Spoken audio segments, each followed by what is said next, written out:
Welcome to the High Rankings podcast, brought to you by Dispensary-Growth, the preeminent SEO agency for dispensaries. Each episode will dive into the world of search engine optimization for cannabis dispensaries. We'll discuss the latest strategies and tactics to help your dispensary rank higher on search engines and attract more patients and customers. So whether you're a seasoned pro or just starting out, join us as we explore how to maximize your online presence and stay ahead of the competition in the rapidly growing cannabis industry.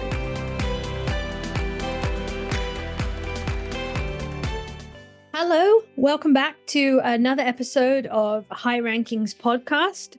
We are on episode 62. I am your favorite host, Kaz, and then the other guy, that guy, that's Charlie. He's annoying. Leave me alone. But he's good with data, so that's why mostly. Leave me alone. I see you're in a great mood today. I see you're in a better mood. I'm in a better mood than you are. Yeah, well, you are 2 hours ahead of me, and usually you send me, let's say, fruitful, very colorful messages in the morning since you're 2 hours ahead of me. Okay, but that did not happen today.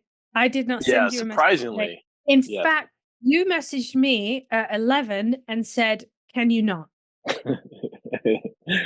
I did say that. Yeah, that's true. Anyway, what did you do this weekend as we record on Tuesday? We went boating. So this weekend coming up is my husband's birthday and Father's Day. So we had originally planned for us plus all of his family to go out boating on Sunday. But the weather as of today has taken a rapid decline. And we knew that it wouldn't be good weather for the weekend, so we brought our plans forward by a week.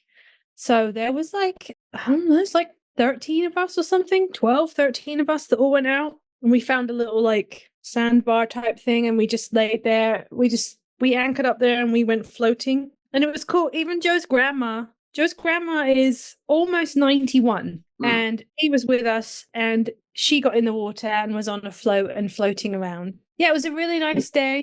And then the day before, so that was Sunday, and then the day before we went out for a few hours also.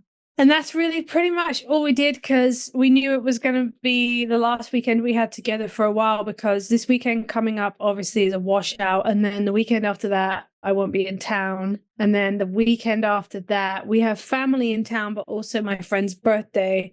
And we're going up to a place called Weeki Wachee, which is like a river that's that's fed by natural springs. So the water is 72 degrees all year round. So right now it's a little, but in the winter when it gets cold, the manatees all come and they will hang out in the springs because it's warm for them in the winter. So we're going to do that. And then we have family in town from Texas. So yeah, it's kind of the end of the month's kind of busy for us.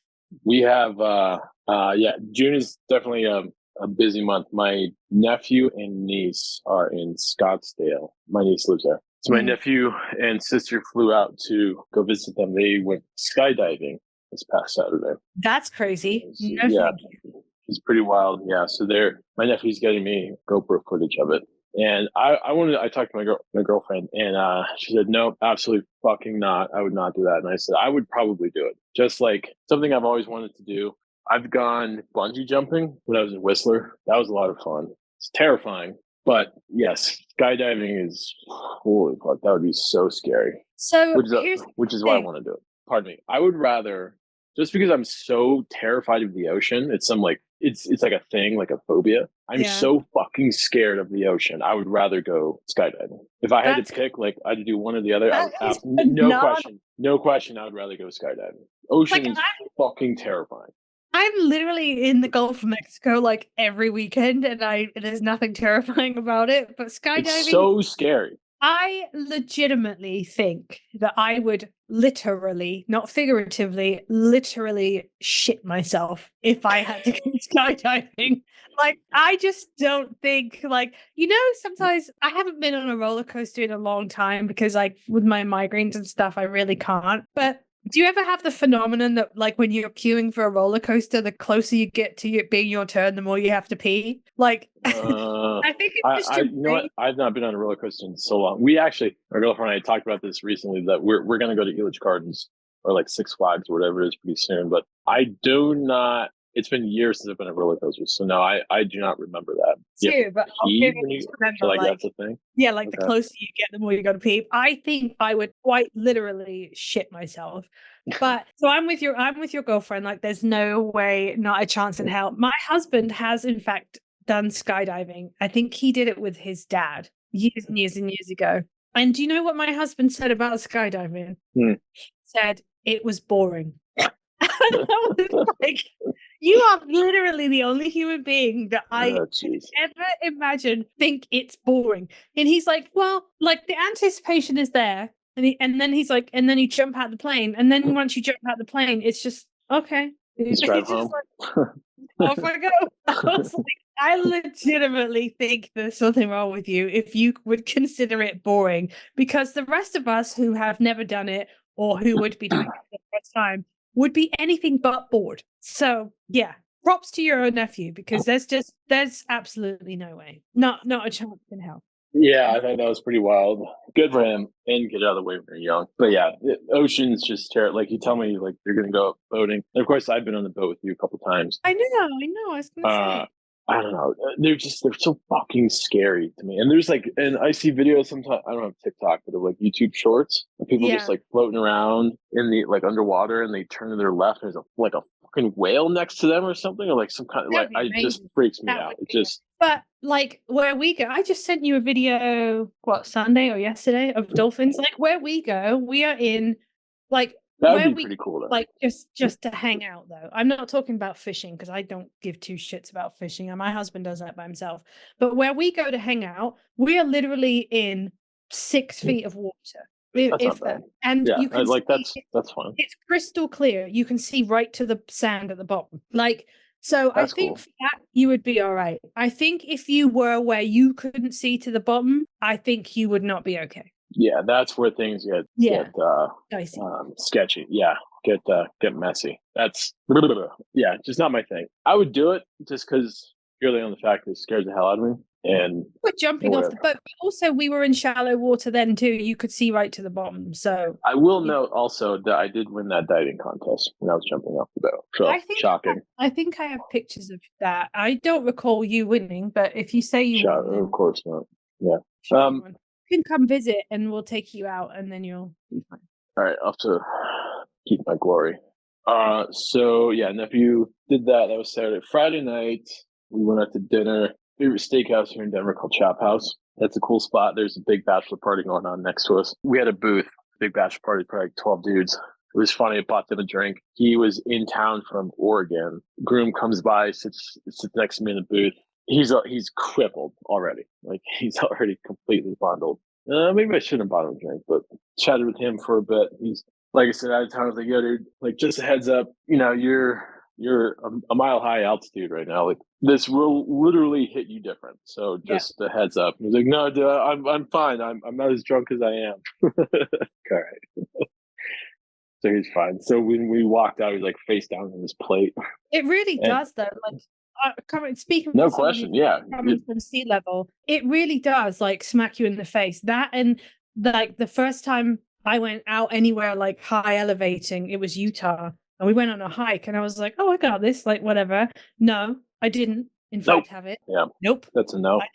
So we went from there to a piano bar, which is a lot of fun. I've not been to a piano bar in a while. Dual pianos. So that's why you asked me. Oh, okay. Yeah. So for context, I texted Kaz Potts on Saturday. She, of course, responded, "Leave me alone." But I texted, "Hey, what are some like really cool like piano cover like piano song? Like, you go to a piano bar, what are a couple like go-to songs?" And my girlfriend and I were kind of going back and forth, or not going back and forth, just discussing it on Friday night. I said the songs I requested were "Mr. Brightside" by the Killers, "Everlong" by Foo Fighters, which is a banger, of course. And somebody beat me to it, but Coolio. Gangsta's Paradise? Yeah, Gangsta's Paradise. It was a really good addition, too. It was they were fucking awesome. So they had 2 pianos, and they had like a drum set, but drums that they're almost like electric drums. Is that what you call them? Almost like a drum pad rather than an actual set. Yeah. Like what you see on a Guitar Hero, those kinds of drums. They had those, and then and then they had the fueling pianos, drum pad, and then a keytar. And so, of course, they were playing like 80 songs, of course. And of course, somebody had to request Journey because somebody always has to. Overdone. And yeah, so I said Gangster's Paradise. There's one I wanted to do. What's the Ice Cube song? Today Was a Good Day. What is that song called? That might be the name of it. But Good day. I'm sure it's can't be more complicated than that. Yeah. I was going to play that. Yeah, but I also requested a Kanye song, Lost in the World, but they didn't get to it. And yeah, we were like throwing them cash and everything. Maybe there wasn't that many people left. We left around midnight. I was gassed. I was so tired. Wine just makes me sleepy now. So yeah, then we headed home. And then Sunday, get on the bike. Trestles, supposedly, the bike park trestle opens this week. This week being the 14th. So the Friday before Father's Day. And if it's on time, we were there like 2 weeks ago. There's a bunch of snow. But if it opens on time, I'm staying there. We'll stay there. We'll just get a place. And then we'll be back in time for Father's Day, which is this Sunday. Yeah, because I texted you the other day and asked you about Thursday. And you said you were going to be on a mountain. Yeah. So if that's okay, well, the opening day is Friday. So we'll figure that part out. But yeah, if opening day is this Friday, then I'm going to try and grab that first chair. Or first couple of chairs. So looking forward to that. Bike is all set. I took the bike in to get a little tune up, the compression all dialed in. So I don't F myself up again. And I got some new gear coming in today. So we'll be all set. Hope you got a helmet. Yeah, got my full face, got my goggles, knee pads, elbows. I don't want new shoes. I don't think I need them. I don't like new shoes anyway for biking. My shoes are fine. But yeah, I just needed a few parts of my bike. So yep, helmet's good, bike's good, well set to go. Lovely. Hopefully you have better weather than we do, because ours is literally right now torrentially raining and thunderstorming. Gross. Fun time. What are we talking about today? We are going to be discussing 3 local SEO challenges that dispensaries face, and then we'll be giving you solutions, because we're nothing if not helpful. Top 3 challenges. Okay. Well, I didn't say top 3. I just said 3. Because these ones move the needle the most, though, right? Yeah, I would say that they do. I think there's more challenges than that, but I think that these are the ones that if you can overcome them, that they'll make the biggest difference for you. That would be my educated opinion. Okay. That's the topic of conversation for today's podcast, which I don't know if I said or not, but we are on episode 62. I feel like I might have said that, but I'm not sure. Yeah, you did. Did I? So now I'm also helpful and efficient. Wouldn't that be inefficient? You have to do it twice. No, because I'm making sure that everybody knows we're on episode 62. And I'm not making our listeners rewind back to the beginning to find out what episode we're on, because I just said it for the 3rd time. Got it. So discuss. Let's go over these challenges. These challenges will, if you do not do these 3 things we're about to talk about effectively, what it's going to mean is that your online presence is limited in different ways. But the reality is if you don't crack these 3 challenges, then a lot of the other work that you're doing for your SEO is not going to be as fruitful as it could be, if you overcome these challenges. So the whole point of this is that we are trying to get your online presence out there as much as possible, because that's how you're going to obviously rank, and that's how people will be finding you. Okay, get people customer acquisition, right? That's the name of the game, customer acquisition and revenue, which means if you're not doing it, somebody else in your area is. Yeah, and they probably already are. So now we have to go steal from them. And by steal from them, I mean their customers. Yeah, which means you have to double down on this. Yeah, you got to be working twice as hard, at least for the beginning. Yeah. But then, So let's talk about the first challenge. And these challenges are not in any particular order, by the way. They're all very important. So don't be like, oh, 1, 2, 3. No, these are just the ones that we're discussing. Okay, so the first challenge that we're going to talk about is having an insufficient Google business profile. I hate the name of that. It is what we formerly know as a GMB, Google My Business, but actually is called a Google business profile these days. So obviously, that's the one thing that when a dispensary is just starting out, whether it's brand new dispensary or whether it's a new location of a dispensary, that is the thing that we tell people to do, first of all, the very, very first thing that you do is you make sure your Google business profile is complete and done. Because if it's not, what's going to happen is you are going to have a reduced visibility in your local searches. So potential customers are not going to find your business if they're searching in your area because you won't show up. If you show up at all, you'll be deep, deep down in the bottom of the pit. So you literally won't be on the map. Yeah, well, you definitely won't show up on the map, but you need to make sure that your information is consistent on there too, on your NAP, N-A-P, which is your name, address, and phone number, because having inaccurate business information would also mean people have a hard time finding your business. Additionally, it can mean that you're going to lose sales. You know, if you don't have the right phone number on there and they need a question, your address is off by a number, you know, people are trying to look for you. So that's another thing. And also you will miss an opportunity for reviews, which we'll talk about that in a little bit. But if you don't have a Google business profile, typically that's a great spot where particularly new customers will come and they'll read through the reviews that your existing customers have left for you. It's also an opportunity for you to be able to communicate with them and, you know, people to see what kind of business that you're running. And if you don't have your Google business profile, that's a lost opportunity. Nope. Yeah. And you have like no prominence in the area, right? Everybody but you is at the party. Yeah, exactly. Now you're missing out. You got FOMO. So the solutions to what we just talked about, obviously, make sure that you have the correct information on your Google business profile, name, address, phone number. One thing that I just learned today was that hours is a ranking factor, which Charlie just told me today. I didn't realize how important the hours are. Obviously, there's a space for your hours, and you definitely want to make sure that they are there and they are accurate. But they are ranking because I was not aware of that. So am I right? Did you tell me that, say you're looking for a dispensary that's open and it's 7:00 at night, it's not going to show you dispensaries that closed at 5? Generally speaking, that's correct. You know, Google's job is to show the user relevant information. And if the business is closed, if you search for like dispensary near me and your hours are not updated, then you will not get shown. Or what you asked, if it's like 7 p.m. they close at 5 for some reason, that's generally the case. Oh, that's cool. Okay, so obviously that, make sure that the name and the description is correct on your Google business profile. Your business category is really important for dispensaries. You have to list your business category as a cannabis store. That's like your primary business category. You can't call it a dispensary, right? There was a reason for that, and I don't remember exactly. Cannabis store. Cannabis store is the category that Google gives you. Cannabis store. Yeah. And if any of this is confusing, just look at like one of the big players in your area, like a big competitor. They most likely have this dialed in. Sure. And it's most likely cannabis store, and then the secondary category could be alternative medicine practitioner. Also, make sure that you set your surrounding cities and areas. I don't really know Denver very well. I know obviously you have Littleton and Englewood.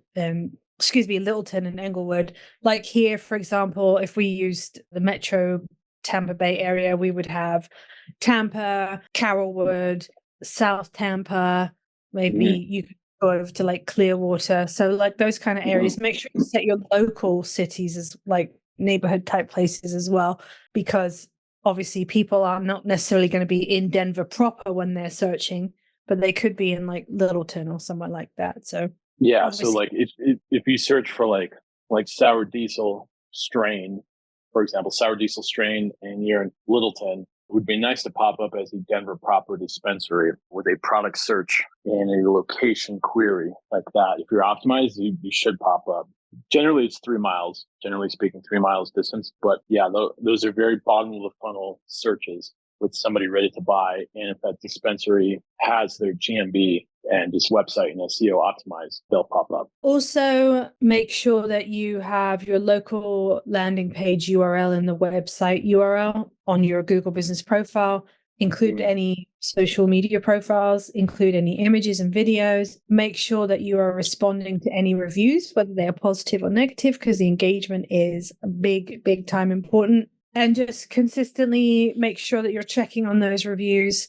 We talked about this before about maybe having one of your bud tenders do it, how having it be a specific person's job, because that engagement is super helpful for you. So really that's your solution for your Google business profile. Ideally, also, you'd like to have the dispensary or the keyword, dispensary in your Google name. I mean, don't make it out of context. So if it's I don't know here, I'm just going to say an example here. If it's this is so left field, but if it's Red Thumb is your dispensary name and you can see Red Thumb Dispensary, that should contextually fit. But a keyword in the name of the profile is a good practice. It helps with rankings, but don't make it out of context. So when you're coming up with the name of a dispensary, you should have that in that Google profile name. Yep.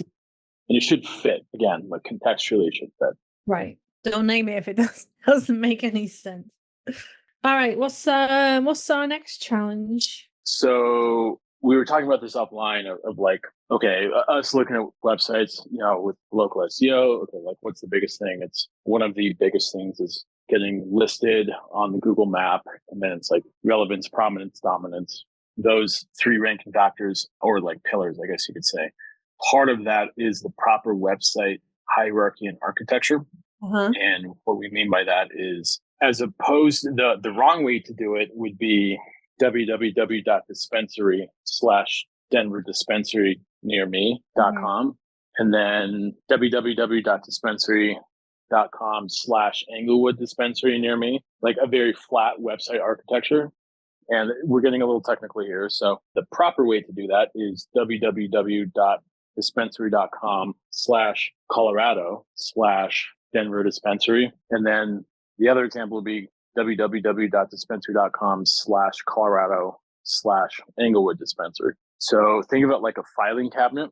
www.dispensary.com is the filing cabinet. /Colorado is the drawer that you pull out.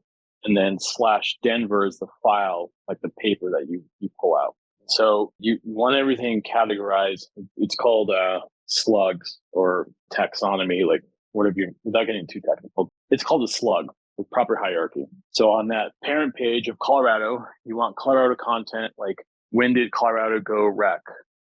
When was that approved? What were the effects of that? What were, spending in the first year or, whatever it is? How many cities have rec dispensaries and whatever those state level keywords are, that will get your dispensary ranking at the state level. And then at the bottom of that page, you should have your 2 locations with your GMB embedded in there. If your name, address, phone number, and hours, they should all be consistent, and a brief summary, and that Google pin should be embedded for your Denver location and for your Englewood location. And then a step further, /Colorado/Denver. So obviously everything is at the Denver level. Denver, it could be Denver landmarks near your dispensary within 3 miles. When did Denver go rec? What were the effects of that? Medical effects. When did that happen? Just all those local keywords should be on that local page. And then at the bottom of that page, you should have your Denver page embedded. Going a step further, you need to have your products. So your pre-rolls, concentrates, edibles, vapes. Those should all link to your city page as well, that local lander. Then that local lander needs to tie into your GMB. Everything is cyclical. That's why that flat website architecture, www.dispensary.com/Denver, that's why that doesn't work, because it needs to be organized. Right. So that's probably a very long explanation. It's kind of hard to articulate. We'll have to do a video of it soon, but everything should be organized. When it's properly organized, that's when it ranks. And you can basically just punch your competitor in the mouth. And I know we have done a podcast episode on hierarchies where we've talked about URL structure. I will say it was one of our earlier ones. I think it was episode 5 or 6. So if you're not sure if you're doing it right, or you just want to refresh yourself, go back and listen to that episode, because I think that'll be super helpful, because it is a little bit, it's not difficult, but it is good to really get a full knowledge and understanding of why we say to do things that way. So yeah, go back and listen to, I think it's episode 5, and you can hear whatever we were getting up to back in episode 5. I don't. That was 50 something episodes ago. What were we doing a year ago? It would have been a year ago. So I wonder if I was in Trestle when that happened. I would have been back from England. Anyway, whatever. Who knows what we were doing a year ago? I know for a fact you hadn't crashed your bike yet. So, Yeah, that's right. so Does that anyway, cover everything for website architecture hierarchy as far as like splitting up and organizing the website? I think so. Yeah, I'm So just that scrolling through. certain local keywords and certain state keywords can Yeah. be categorized and they can be ranked. They rather than just a bunch of shit in a bowl thrown against the wall, you like methodically throw a steak against the wall, then you throw some mashed potatoes and the vegetables and then the like everything is up there for a reason versus just hurling up at a wall. All right. Well, let's talk about challenge number 3. I think this is the challenge that obviously in terms of time and effort and is probably what's going to be more in depth than the other two, but that would be properly optimized content. Because it's great, having your Google business profile done and a hierarchy of the pages, but those pages need to be optimized in order for them to benefit you in any manner. So, for example, if you don't have your content on there optimized properly for local SEO, which is what we're talking about here, your website is probably not going to rank as well when it's coming for local search results.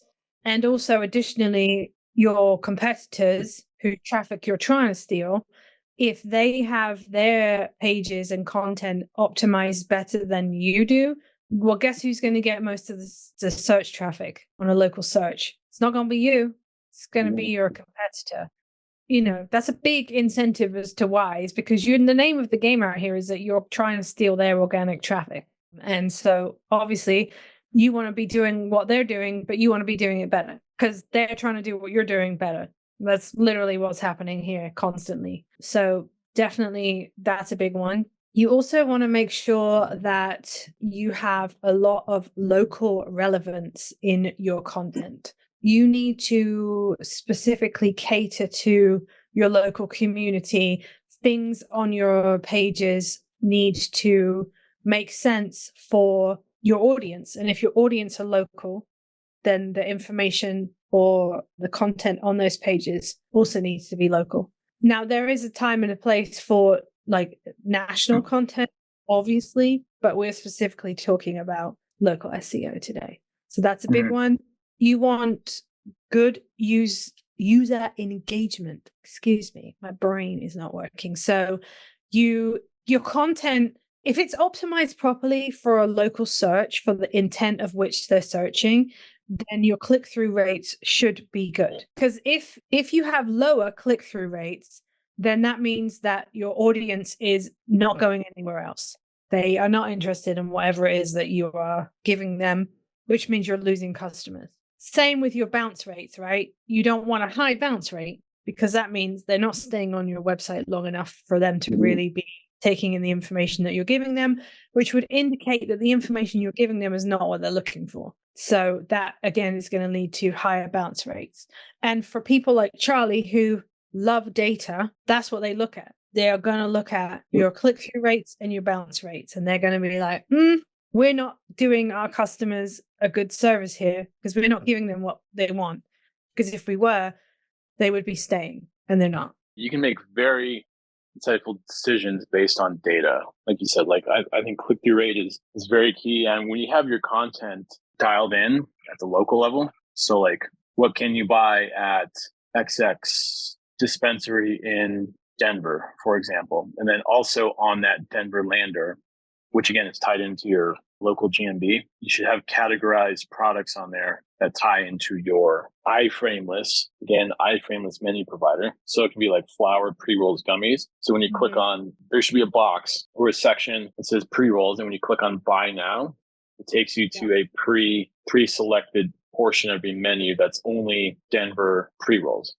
And then you can select like, I don't know, like Problem Child, Champagne of Straight, like whatever those pre-rolls are, that populates like right away. And you should have that at the top of your page too, because if somebody's landing in the name on that local landing page, that local lander, they're probably going to want to shop. So you should make that as easy as possible for them with those shopping categories at the top. And then local citations are key, but those should point to a properly structured website first, which is why we're listing content. We're discussing content before local citations. Yeah. Local citations have your NAP, name, address, phone number, hours, like Yelp and other listings. But yeah, your content needs to be dialed in first. And that's really what's going to move a lot of the, that 80-20 rule.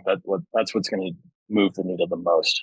And having outdated information on there as well is going to definitely hurt. So have your content up to date, check your keywords, and you'll be in good shape. And then, of course, iterate, try things, keep note of what works. I think more importantly, what does not work, and constantly update that page. I'd say every couple of weeks, check the performance of that page and then update it accordingly.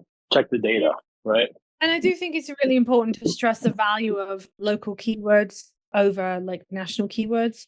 I know That's huge. Just there, but in order to be ranking for what you want to rank for your local customers. And sometimes you'll often find that local keywords, it'll take you longer to rank for those local keywords, which kind of makes sense when you think about in terms of competition, that your close competition locally are going to be vying for the same keywords. So it is a little longer in terms of like setting the expectation in terms of ranking for them, but they're so important. And it obviously it goes towards the content, the location specific content that we talked about before, but don't shy away from them because they have a higher difficulty, because they're going to be key in you eventually stealing traffic from your customer. And of course, because we all have data here, I know you, of course, love data. You have to benchmark it. Like where were you when we started? And we made changes to the GMB, then we made, content changes, and then we, did local citations and cleaned up, the website hierarchy. Benchmark before and after. So we use a handful of tools, but the three main ones, of course, we use Google Analytics and Search Console. And there's an episode where we cover how to set all that up. So take a look at your page titles, the titles of not your like literal meta titles, but like in Google Analytics, there's like a little section that says titles and screens. So keep an eye on that, on the performance, the organic performance of those pages at the local level. And then also the third tool we're partial to is Local Falcon. So that's that grid that you see sometimes with like hopefully green dots on there, which means you have a solid footprint there. And then the red dots is where you don't. So you can set up, without getting too technical, you can set up a grid with a certain proximity with a certain keyword, such as dispensary near me, and then that'll spit out a grid of the city where you're located with your location with like a 5x5 square, hopefully more green circles and red circles. That tells you how you're ranking. And then you can get like weekly audits in your inbox with that stuff, that stuff, with that report. So that's tracking local SEO performance over time is Local Falcon, that tool. It's really, really cool. I really like that. Like once you get that dialed in, it's freaking awesome. And then you get like recommendations and then analysis at the local level. It's pretty cool stuff. But again, Google Analytics, keep an eye on organic performance of the website with the local screens, the local landers, with those KPIs. And then Search Console, I'd say that's more important. Impressions, click-through rates, positions, and then Local Falcon. Those are going to be your most important tools. And your competitors, pardon me. Yeah. Keep an eye on those guys. You got to know what they're doing at all times because they reverse engineer and steal. We like that. All right. Well, I think we've just about covered the 3 challenges for local SEO. But remember, you can always find us on Instagram, LinkedIn, and YouTube. If you have any questions, you're facing a challenge and you don't really know how to overcome it, or something's not quite right, but you don't know what it is, so you're not really sure what your challenge is, you can always find us. We're available there. If you've been listening to this podcast and you like it, please like, subscribe, give us a review. We like that very much.